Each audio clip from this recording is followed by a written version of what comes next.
give us some really good ideas of how we can use Inside Out to really emphasize the zones and continue to give examples. I know my kids love when we use examples that they can relate to directly to their life. In Inside Out, I know, like, I didn't really explore it before I started doing this and looking into it a little bit more, and I always thought, oh yeah, that's just kind of like the typical way. But then as I was watching through some of these clips, I was like, these are really good. And I also found some other clips of some instances from like popular movies that we could use to help them start identifying different when other people are in different zones, and then how do they get back to a zone that they want to be in. So that was pretty cool.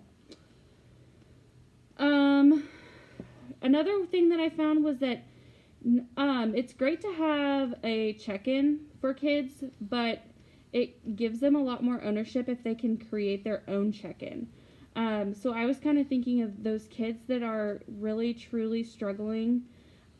We could have them create their own check-in, and that's how they could check in not only at school, but at home as well. So if they want to, check in with, if they build with blue Legos, then they're in the blue zone, and then they could write something or tell us why they're in the blue zone. I just thought that was cool to use different materials for them to be able to check in. It's not just like them writing or them filling out a form, because some of those strategies that they use to create their check-in might actually be one of the strategies that they could use to get to a desirable zone that they want to get to.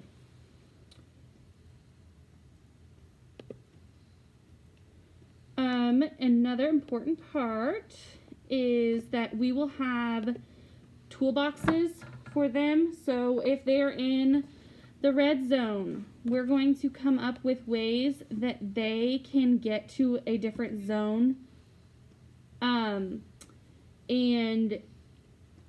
in order for them to have a lot of ownership in it as well, because each kid's going to be so different, I would like for them to be able to create their own.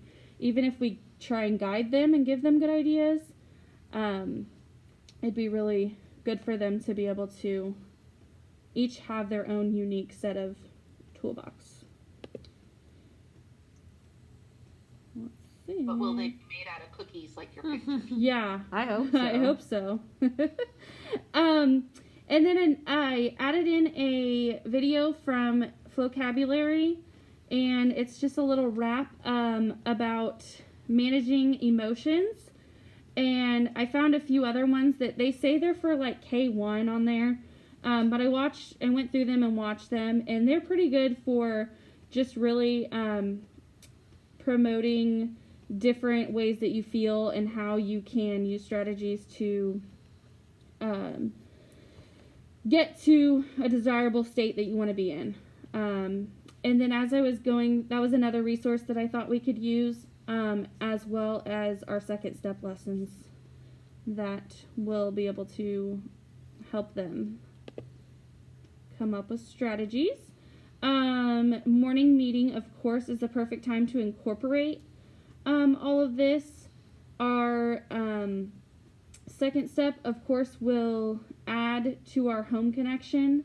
So if we do that check-in thing where they do it here and at home, then we can kind of supplement with the second step lessons to try and kind of keep that going and keep that consistent. And then Sam also mentioned yesterday that she started doing yoga as part of her morning meeting. So I thought that was really cool and powerful to be able. Oh, I don't know what that's. To be able to teach them that way to change their emotion or their zone. So that was another idea. And that is it for